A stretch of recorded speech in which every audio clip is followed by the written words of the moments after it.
The research station floated in the darkness of space like a silver flower.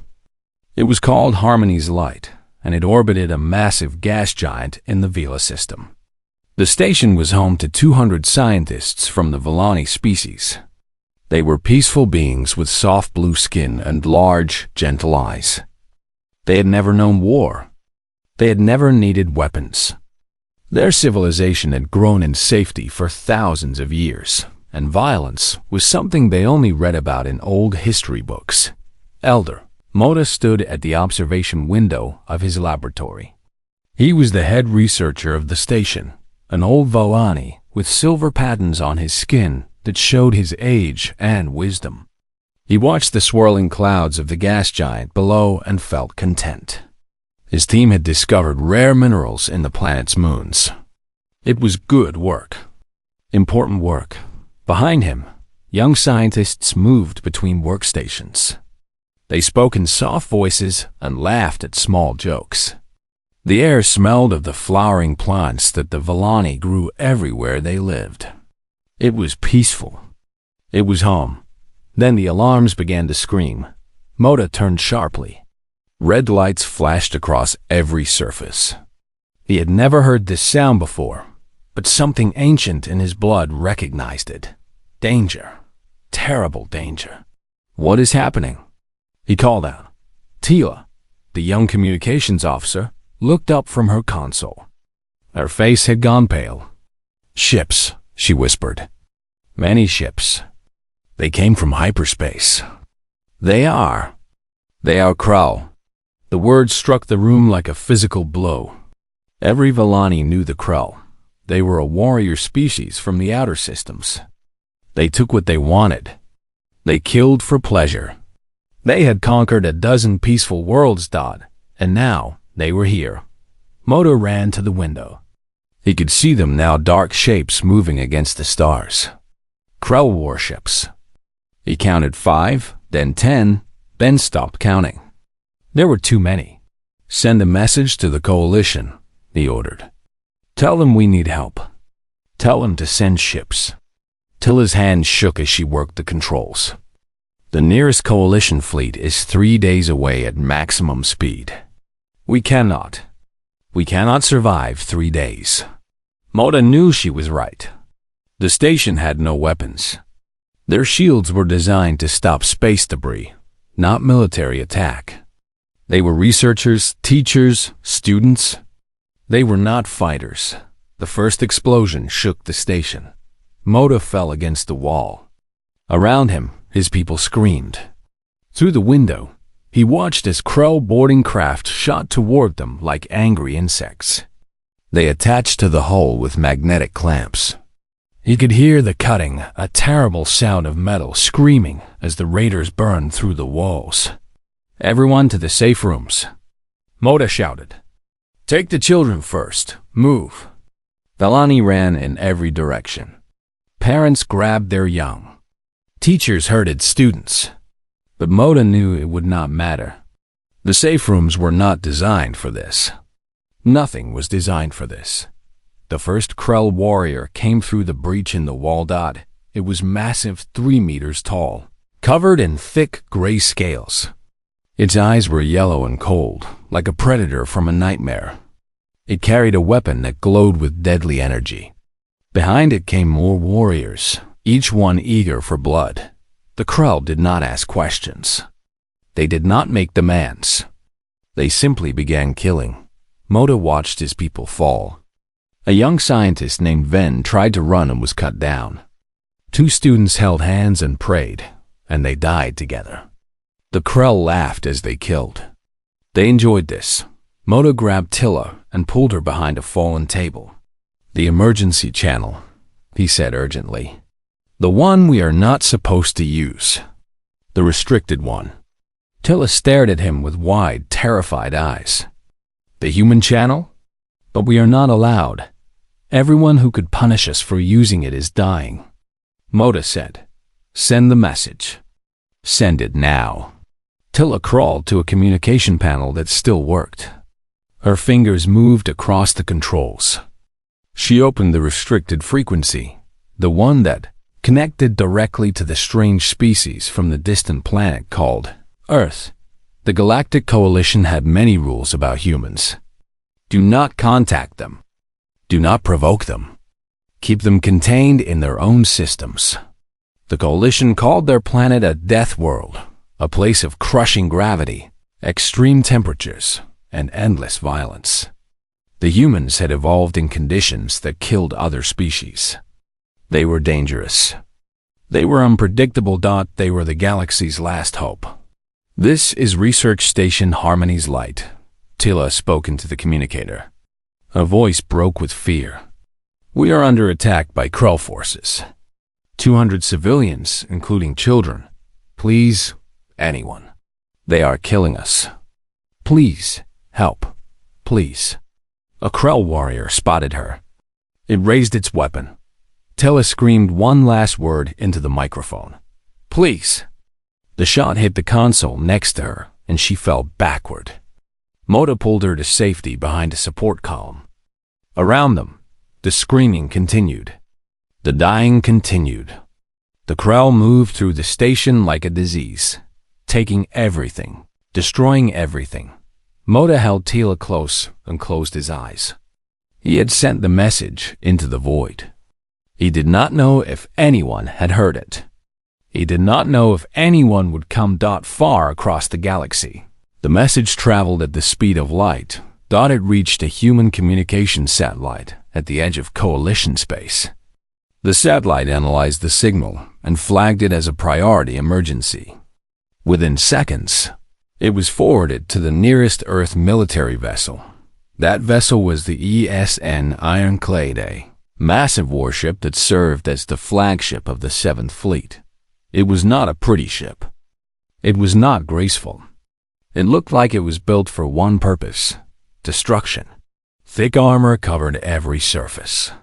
Weapons bristled from its hull like thorns on a dangerous plant. On the bridge of the Ironclad, Admiral Jake Reeves sat in his command chair. He was 53 years old, with gray hair cut short and eyes that had seen too many battles. He was drinking coffee when the emergency signal came through. The sound of screaming filled the bridge. Every officer stopped moving. They listened to the alien voice begging for help. They heard the weapons fire in the background. They heard children crying. Then they heard the voice say, "Please." One final time before the signal cut to static. Silence fell over the bridge. Commander Lisa Cole, the first officer, spoke first. "Sir, that signal came from Coalition space. The Vela system. We have no treaty obligations there. No legal authority to. How far?" Reeves asked. His voice was quiet. 47 minutes at maximum jump speed. Reeves set down his coffee cup. His hand was completely steady. "Plot the jump. All hands to battle stations." Cole hesitated. "Admiral, if we engage Krull forces in Coalition territory without authorization, there will be consequences. Diplomatic incidents. Possibly war." Reeves stood up slowly. He looked at his crewmen and women who had served with him for years. They were watching him, waiting to see what he would do. "I heard children screaming," he said. "I heard people begging for help. And somewhere out there, right now, monsters are killing innocent people." He turned to face the main view screen. We are going to stop them. And if anyone has a problem with that, they can file a complaint when we get back." He pressed the ship-wide communication button. "All hands, this is the Admiral. We have received a distress call from civilians under attack. We are moving to assist. Prepare for combat." Reeves out. Throughout the ship, men and women began to move. Weapons powered up. Shields activated. Fighters were prepared for launch. The crew of the Ironclad had trained for this moment their entire lives.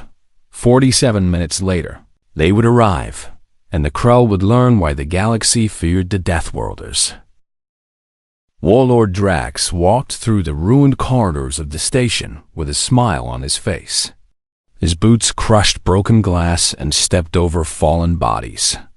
His warriors moved beside him, carrying stolen equipment and dragging prisoners behind them like animals. This had been easy. Too easy. The Villani were weak creatures who died from simple wounds. They bruised if you touched them too hard.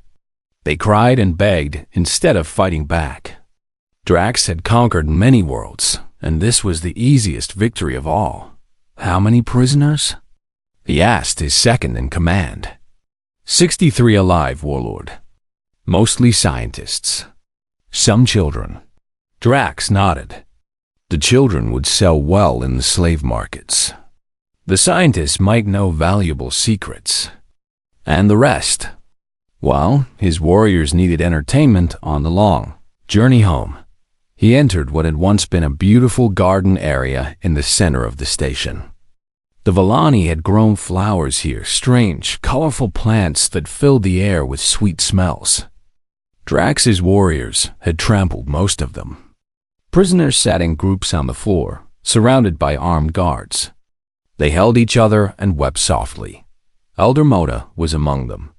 His silver-patterned skin was dirty with blood and ash. He held young Tella close to him. She had stopped crying. She had gone somewhere deep inside herself, where the horror could not reach her. Drax walked up to the old Villani and looked down at him. You are the leader here? Moda met his eyes. Even now, even surrounded by death, he found the strength to speak. I am Elder Moda, head researcher. Researcher. Drax laughed. You spend your life studying rocks while real species build empires. Your people are pathetic. You deserve what is happening to you. Moda said nothing. What could he say? The Krell were right about one thing. The Villani had never learned to fight. They had trusted the galaxy to be kind. They had been wrong.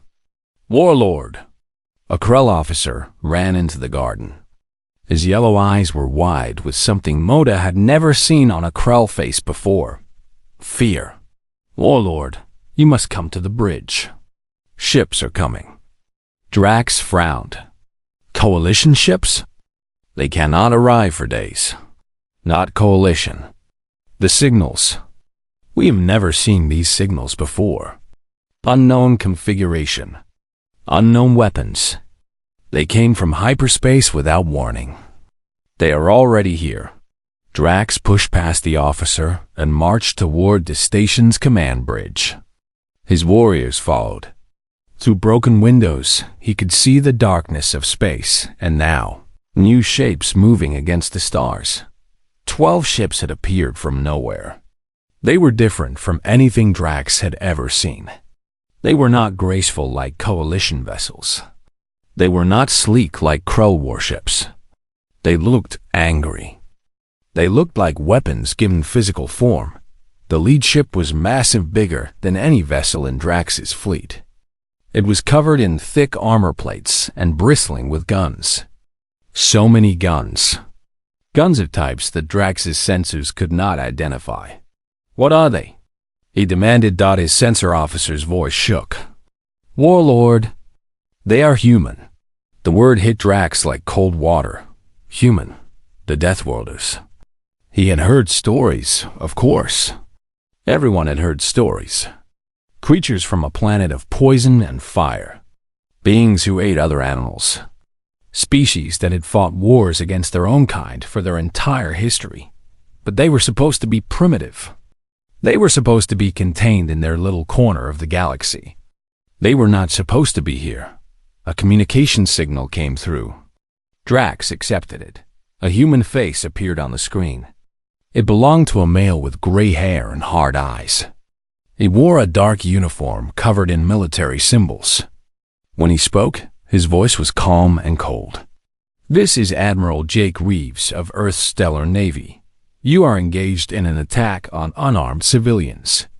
You have 15 seconds to release all hostages and withdraw from this system. If you refuse, we will remove you. Drax stared at the screen. Then he began to laugh. 15 seconds? You'd come here with 12 ships and threaten the Krell Dominion? I have 23 warships, human. I have conquered a dozen worlds. You are nothing but animals from a poisoned rock. The human admiral did not react. His expression did not change. 14 seconds. You will die screaming, Drax promised. I will hang your body from my 10 seconds. Drax cut the communication. All ships, attack formation. Destroy these creatures. I want their admiral alive so I can kill him slowly. The Krell fleet moved into position. 23 warships against 12 human vessels. The numbers were in Drax's favor. The outcome seemed certain. Then the humans opened fire. The first Krell ship exploded before its crew even knew what hit them. The second ship lost its engine section and began spinning into space. The third, fourth, and fifth ships took hits that punched through their shields like the shields were not even there. Drax watched in disbelief. This was not possible. Krell shields were the strongest in the known galaxy. Krell armor could withstand hits from coalition weapons. But these human weapons cut through everything. Return fire, he screamed. Fire everything. The Krell ships launched missiles and energy beams at the human fleet. The attacks struck human shields and stopped. The shields held. The shields barely flickered. The human ships kept advancing. Admiral Reeves sat calmly in his command chair as his fleet tore through the Krell formation. Around him, his crew worked with cold efficiency. They had trained for this. They had been born for this. Commander Cole, he said, launch the marine transports. I want boarding parties on that station. Yes, sir. Cole relayed the orders. Marines are away. Small, fast ships launched from the human fleet. They were troop transports carrying the most dangerous soldiers in the galaxy human marines. Each marine wore powered armor that made them faster and stronger than any Krell warrior. Each one carried weapons that could kill at close range or far. Sergeant Major Tom Hayes sat in the lead transport. He was a big man with scars on his face and hands that had killed more enemies than he could count. Around him sat his squad 12 of the best Marines in the fleet. Listen up, he said as the transport flew toward the station. We have civilians on that station. Men, women, and children. Some are already dead. Some are still alive. Our job is to save the ones we can and make the Krell pay for the ones we cannot. Rules of engagement? Asked Lieutenant Maria Santos. She was a small woman with dark hair and eyes that never showed fear. Any Krell with a weapon is a target. Any Krell who surrenders lives. But if they are holding hostages, if they are hurting prisoners, Hayes' voice went cold. Remove them. Private First Class Emma Wright was the youngest Marine in the squad. She was only 22 years old, fresh from training. This was her first real combat mission. Her hand shook slightly as she checked her weapon. Hayes noticed. He put a hand on her shoulder. Scared? Wright nodded. A little, Sergeant. Good. Fear keeps you alive. Use it. He looked at all of them. We are about to do something terrible. We are about to kill a lot of living beings. Some of you will be hurt. Some of you might die. But remember why we are here. There are innocent people on that station who are counting on us. We do not let them down. We never let them down. The transport slammed into the station's hull. Magnetic clamps locked it in place. Marines activated their cutting tools and began burning through the wall. On the station's command deck, Warlord Drax watched his fleet die. 13 ships destroyed in 4 minutes. 4 minutes. The remaining Krell vessels were trying to retreat, but the human ships were faster. They chased down fleeing enemies and killed them without mercy. This is not possible, Drax whispered. This is not possible. Then the explosion started inside the station. The humans had breached the hull. They were coming inside. A Krell warrior ran onto the bridge. Warlord, enemy soldiers are on board. They are moving through the station. Our warriors are fighting them, but he stopped. His face showed pure terror. They are monsters, warlord. They move so fast. They are so strong. They do not stop. They do not stop even when we hit them. Drax could hear gunfire now. Human gunfire. It was getting closer. He grabbed the warrior by the throat. You are Krell. You are the greatest warriors in the galaxy. Killed him. But even as he spoke, he knew the truth. His warriors were not the greatest in the galaxy. They had simply never met real competition before. They had conquered weak species and soft planets. They had never faced a species that had evolved on a world that tried to kill them every single day. They had never faced humans. Lieutenant Santos led her fire team through a corridor filled with Krell warriors. There were 6 of them, huge, armored, carrying heavy weapons. In a normal battle, they would have been a serious threat. Santos killed 3 before they could react. Her rifle fired bursts of superheated metal that punched through Krell armor like it was paper. The other Marines killed the remaining 3. Time elapsed, 4 seconds. Clear, Santos reported, moving to the prisoner-holding area. Behind her, Emerite stepped over the fallen Krell. She had never seen death before. Not real death. The bodies looked wrong, too still, too broken. She felt sick, but then she heard screaming ahead. Vellani screaming. Prisoners being hurt. The sickness faded. Something older took its place. Something that her ancestors had carried for millions of years. The rage of a predator protecting the weak. Right move faster. She was no longer afraid that she was hunting.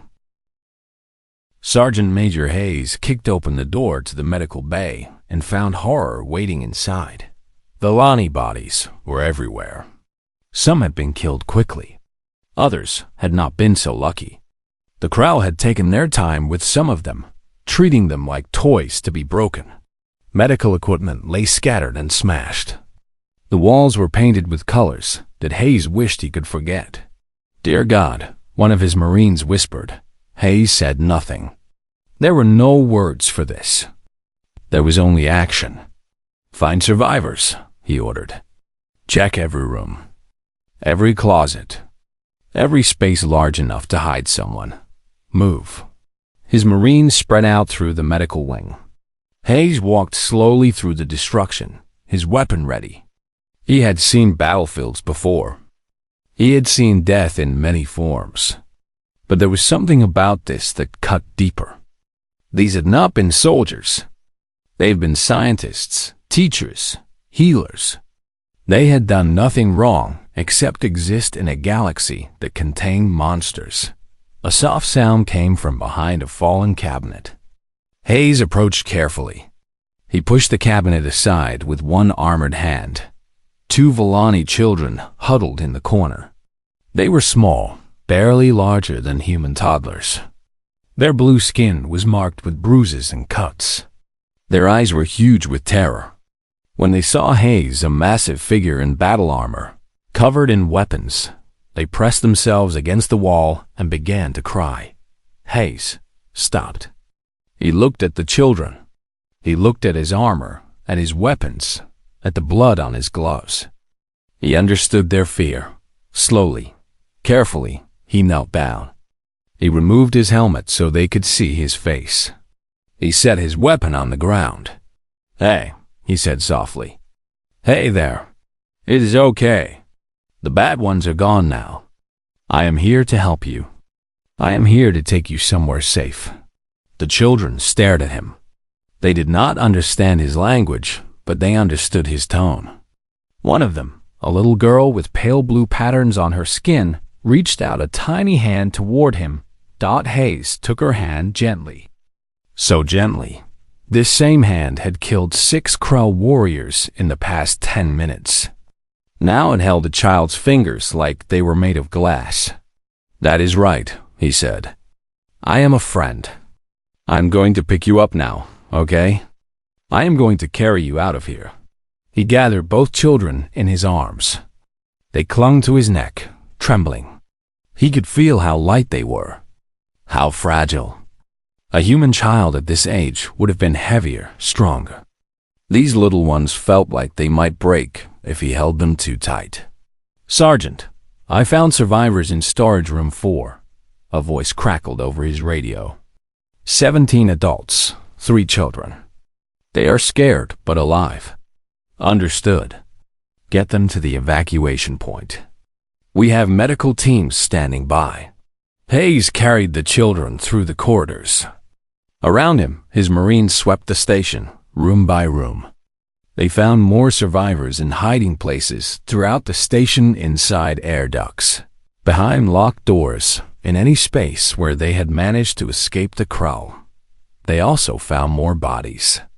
Too many bodies. In another part of the station, Private Wright and her fire team entered a section that had been used as a nursery.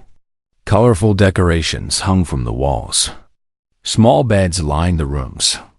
Toys were scattered on the floor. Wright saw the Krull warriors first. There were 4 of them, standing in the center of the main room. They had gathered the nursery workers, young Villani, who had tried to protect the children and forced them to their knees. One Krull held a weapon to a worker's head. It was laughing. The others were laughing too. They were enjoying this. They were making the workers watch as they decided who would die next. Wright did not make a conscious decision. Something deep inside her, something older than thought, older than civilization, took control. She raised her weapon and fired. The first Krull fell with a hole in its chest. The second spun toward her and died before it finished turning. The third tried to grab a hostage, and Wright put a burst through its skull. The fourth dropped its weapon and raised its hands in surrender. Wright walked toward it slowly. Her rifle was steady. Her eyes were empty. "Please," the Krull said. It was strange to hear that word from such a creature. "I surrender." "Your laws say." Wright hit it across the face with the butt of her rifle. The Krull fell to the ground. She stood over it, breathing hard. "Amma." Lieutenant Santa's voice came from behind her. "Stand down." Wright did not move. She could see the bodies of children in the corner of the room. Small bodies. Bodies that had been hurt before they died. The rage inside her was so intense, it felt like fire in her blood. "Emma, look at me." Wright turned her head. Santos was standing a few meters away, her weapon lowered. "I know what you are feeling," Santos said. "I feel it too. But we are better than them. That is why we win. That is why we will always win. We have the strength to stop when the fighting is done." Wright looked down at the Krull prisoner. It was cowering on the ground, covering its face with its arms. Pathetic. This creature that had laughed while hurting children was now crying like a baby. She stepped back. Her hands were shaking again, but not from fear this time. "Take it to the prisoner collection point," she said. Her voice sounded strange to her own ears. "It will answer for what happened here." Santos nodded. She signaled 2 other Marines to grab the Krull and drag it away. Then she put a hand on Wright's shoulder. "The first time is the hardest," she said. "The anger never goes away. You just learn to control it. You learn to use it instead of letting it use you." Wright nodded. She looked at the Villani workers, who were still kneeling on the floor. They were staring at the humans with expressions of wonder and fear. These strange creatures had appeared from nowhere, killed their tormentors in seconds, and now stood among them like guardian spirits from ancient legends. "You are safe now," Wright said. She did not know if they understood her words, but she hoped they understood her meaning. "We are going to get you out of here. Nobody is going to hurt you again." On the command deck, Warlord Drax heard the sounds of battle getting closer. His warriors were losing. He could hear their death screams over the communication system. He could hear human voices calling out to each other in their strange language, coordinating their attack, moving through his forces like a blade through water. He was alone now. His officers had fled or died. His guards had been killed. He sat in the commander's chair with his ceremonial blade across his knees and waited for the end. The door exploded inward. Lieutenant Santos walked through the smoke with her weapon raised. Behind her came 3 other Marines. They spread out across the bridge, checking corners, looking for threats. Santos stopped in front of Drax. She was small compared to him, barely reaching his chest. He could crush her skull with one hand. At least, he thought he could. "You are the leader," she said. It was not a question. Drax stood slowly. He raised his blade. "I am Warlord Drax. I have conquered a dozen worlds. I have killed 10,000 enemies. I will not surrender to an animal from a poisoned rock." He swung the blade at her head. Santos did not dodge. She caught the blade with her armored hand. The edge bit into the metal, but did not cut through. She twisted her wrist and tore the weapon from his grip. Then she kicked his legs out from under him. Drax hit the floor hard. Before he could move, Santos was on top of him, one armored knee pressing into his chest. Her face was very close to his. Her eyes were calm, patient, the eyes of a predator that had already won. "On my world," she said quietly, "we have a saying. The wolf you kick today will tear out your throat tomorrow." She pressed down harder, and Drax felt his ribs creak. "You kicked a lot of wolves today, Warlord. And now we are here." Drax tried to speak, but he could not draw breath.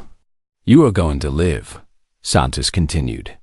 "You are going to stand trial for what you did here. You are going to face justice. And every species in this galaxy is going to watch and learn. They are going to learn what happens when you hurt innocent people. They are going to learn that the Deathworlders are watching." She stood up and stepped back. 2 Marines grabbed Drax and hauled him to his feet. They bound his arms behind his back and pushed him toward the door. Santos watched him go. Her hands were steady. Her heart was calm. The battle was over, but the message had just begun. The battle was over. The Krell fleet had been destroyed. 23 warships reduced to burning metal drifting through space. Not a single human ship had been lost. Not a single human soldier had died. Admiral Reeves stood in the damaged medical bay of the station and watched his people work.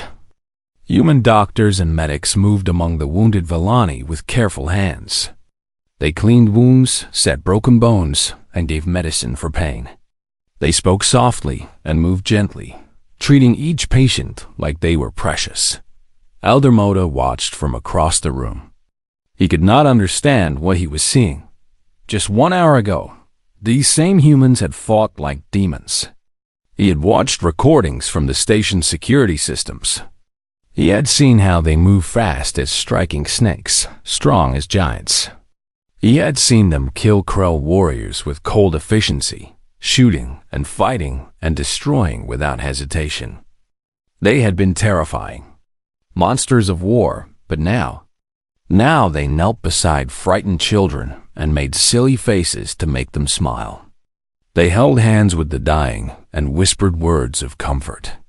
A massive soldier with scars on his face sat in a corner, gently feeding soup to an elderly Villani who was too weak to hold a spoon. How could these be the same creatures? Moda walked toward the human admiral. Reeves turned to face him.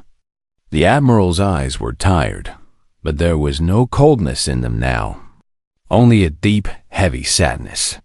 "Elder Moda," Reeves said, "I am sorry we could not arrive sooner. I am sorry we could not save more of your people." Moda stared at him. "You are sorry? You saved us. You crossed the galaxy to fight for strangers. Why are you sorry?" "Because people died. Because children died." Reeves looked away. "Every life we failed to save is a weight I will carry forever." Moda did not know what to say. In his experience, warriors celebrated victory. They counted kills, not losses. But this human seemed to feel every death as a personal failure. "I do not understand you," Moda said honestly. I watched your soldiers fight. They were frightening. They killed with such ease. I thought they must be monsters.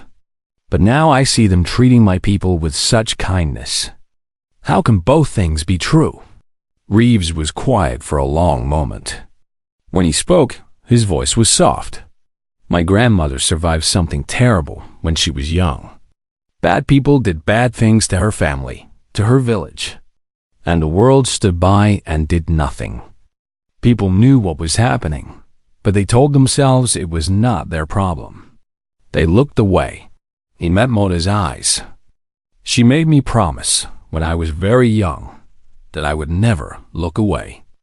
That I would never let innocent people suffer if I had the power to help them. But the violence, Moda said, your people carry such capacity for destruction. Yes. Reeves nodded. We do. We evolved on a world that tried to kill us every day.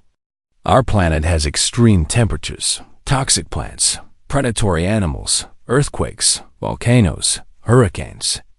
Everything on Earth is dangerous. Even our animals, the ones we keep as pets, evolved from predators. He paused. This made us strong. It made us fierce. It gave us the capacity for terrible violence. But it also gave us something else. We learned that to survive, we had to protect each other. We learned that the strong must defend the weak. We learned that community, compassion, and cooperation matter more than individual power. So the violence is not who you are? The violence is a tool, Reeves said. We use it when necessary. We use it to protect those who cannot protect themselves. But it is not what defines us. What defines us is why we fight, not how we fight. Commander Cole approached them. Her face was serious. Admiral, we are receiving communications from the Galactic Coalition. They are demanding explanations for our presence in their territory. They are not happy. Reeves sighed. Of course they are not. There is talk of sanctions, diplomatic consequences. Some coalition members are calling this an act of war. Moda felt anger rise in his chest. Act of war? They call saving lives an act of war? Where were the coalition ships when the Krell attacked? Where were their fleets when my people were dying? 3 days away, Reeves said quietly. Too far to help. And yet you were here in less than 1 hour. You broke the rules to save us. And they want to punish you for it? Cole nodded grimly. The coalition has complex politics. Many species benefit from keeping humans contained. They fear us. They should fear you, Moda said. You are terrifying, but not for the reasons they think. Reeves raised an eyebrow. What do you mean? They fear your strength. They fear your weapons. They fear what you can destroy. Moda looked around the medical bay at the human soldiers caring for his people. But that is not what makes you dangerous. What makes you dangerous is that you care. You crossed the galaxy for strangers. You risked war for people you had never met. You answered a call for help when no one else would. He stepped closer to the Admiral. The coalition species tell themselves they are civilized. They tell themselves they are advanced and peaceful. But when the test came, when my people needed help, they calculated distances and travel times and decided we were not worth the trouble. You did not calculate. You simply came. Reeves was quiet. Around him, his people continued their work. A young Marine was teaching a Villani child how to throw a ball. A doctor was explaining wound care to Villani medical staff. A soldier was helping clear debris from a corridor, stacking broken equipment so the people could move safely. What will happen to you? Moda asked. What will the coalition do? I do not know, Reeves admitted. There may be consequences. There may be sanctions. Some of my superiors may be angry. He smiled slightly. But I have spent my entire career protecting people. I am not going to stop now because politicians are uncomfortable. A message came through his communication device. He listened, then looked at Moda. "You're a young communications officer, Tilla. She is asking for you." "She is awake." Moda felt relief wash over him. Tilla had collapsed after the battle, exhausted and traumatized. He had feared she might not recover. "Go to her," Reeves said. "Be with your people. We will handle the politics." Moda nodded. He started to walk away, then stopped. "Admiral Reeves, thank you. That word seems too small for what you have done, but it is all I have." "It is enough," Reeves said. "It is more than enough." Moda left the medical bay. Behind him, he heard Reeves giving orders to his crew. The humans were already planning the next steps: repairs to the station, evacuation procedures, coordination with incoming coalition ships. They were efficient, organized, and completely focused on helping others. Monsters, Moda thought. The galaxy called them monsters. The galaxy was wronged out in the days that followed. Word of the battle spread across the stars. The Krell Dominion, once feared throughout the galaxy, had been crushed by a human fleet in less than 5 minutes. Their warlord had been captured. Their warriors had been killed or imprisoned. Their reputation for invincibility had been shattered, and other aggressive species took notice. The Vrax Empire, which had been planning raids on weak border worlds, suddenly postponed their attacks. The Mordix Confederacy, known for slave trading, quietly released their prisoners and retreated to their own territory. The message was clear: attacking the weak now carried risk. The Deathworlders were watching. On the station, repairs continued. Human engineers worked alongside Villani scientists to restore power and life support. Human soldiers guarded the perimeter, watching for any threat. The two species, so different in every way, learned to work together. Private Wright spent most of her off-duty time in the rebuilt nursery. She played with the Villani children, teaching them human games and learning Villani songs. The little ones called her something in their language that she could not pronounce. When she asked for a translation, Tilla smiled. "It means fierce protector," Tilla said. "The one who fights so that others do not have to." Wright thought about the rage she had felt during the battle. The terrible, burning fury that had filled her when she saw what the Krell had done. She had been afraid of that feeling, afraid of what it meant about who she was, but now she understood. The fury was not evil. It was love, twisted into a weapon. It was the desperate need to protect the innocent, given claws and teeth. She would carry it forever, and she would use it to keep others safe. That was what it meant to be human. That was what it meant to be a Deathworlder. 6 months had passed as the Battle of Vela. Elder Moda stood at the podium of the Galactic Coalition Assembly. Before him sat representatives from 1,000 species beings of every shape, size, and color. Some had scales. Some had feathers. Some had no solid form at all. They filled the great chamber like a living rainbow, and they were all waiting for him to speak. Behind Moda, a massive holographic display showed images from that terrible day. The Krell fleet arriving, the station burning, the screaming, the dying. And then the humans. The images showed human warships tearing through the Krell formation like fire through paper. They showed Marines fighting hand-to-hand with enemies twice their size and winning. They showed Admiral Reeves standing on the bridge of his ship, calm as still water, directing the battle that saved 200 lives. Moda touched the control, and the images changed. Now they showed the aftermath.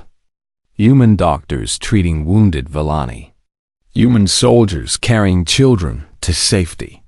A Marine sitting in rubble, feeding soup to a frightened old man. The same hands that had dealt death now offering gentleness and care. "We call them primitive," Moda said. His voice carried across the great chamber. "We called them dangerous. We called them Deathworlders, and we meant it as an insult."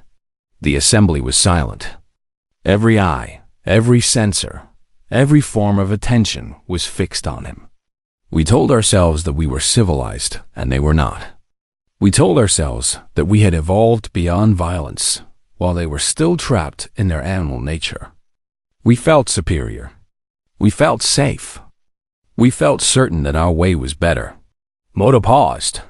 He looked across the assembly at faces that showed confusion, shame, and growing understanding. But when we screamed into the void, when we begged for help with our dying breath, only one species answered. Not our allies. Not our trading partners. Not the species we considered civilized and advanced and worthy of respect. The humans came. He touched the controls again. The display showed a recording from the station's communication system. Tella's voice, broken with fear, saying please over and over. Then Admiral Reeves' response. Plot a jump. All hands to battle stations. They did not ask if we could pay them, Moda said. They did not calculate whether saving us would benefit them. They did not debate in committees or wait for permission from their leaders. They heard people dying, and they came to help. It was that simple. A rustling moved through the assembly. Some representatives shifted uncomfortably. Others whispered to their neighbors. Yes, they are creatures of violence, Moda continued. Yes, their world forged them in fire and blood. They carry within them a capacity for destruction that terrifies us. I have seen it myself. I have watched them fight with a fury that seemed inhuman. He stepped forward, closer to the audience. But that same fire forged something else. Something we failed to understand. Their violence is not random. It is not senseless. It is directed, always directed at protecting those who cannot protect themselves. The display showed Private Emma Wright playing with Vellani children in the rebuilt nursery. The young Marine who had killed Krell warriors without hesitation was now making funny faces to make children laugh. The contrast was impossible to ignore. They call their soldiers Marines, Moda said. Do you know what that word means? It comes from their ancient languages. It means of the sea, because their ancestors fought across the vast oceans of their world. But to me, it means something else. It means the ones who go into danger so that others do not have to. It means the ones who carry the burden of violence so that the innocent can live in peace. He looked at the coalition leaders. How many of you sent ships when we called for help? How many of you dispatched soldiers to save us?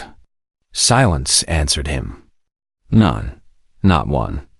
You calculated the distances and decided we were too far away. You weighed the costs and decided we were not worth the trouble. You looked at the numbers and chose to let us die. His voice hardened. The humans did not calculate. They acted.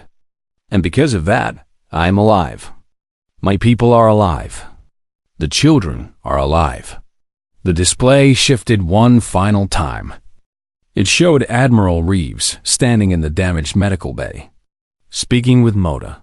The conversation had been recorded, and now the entire assembly heard Reeves' words. Every life we failed to save is a weight I will carry forever. Moda let the words hang in the air. He was sorry, he said quietly.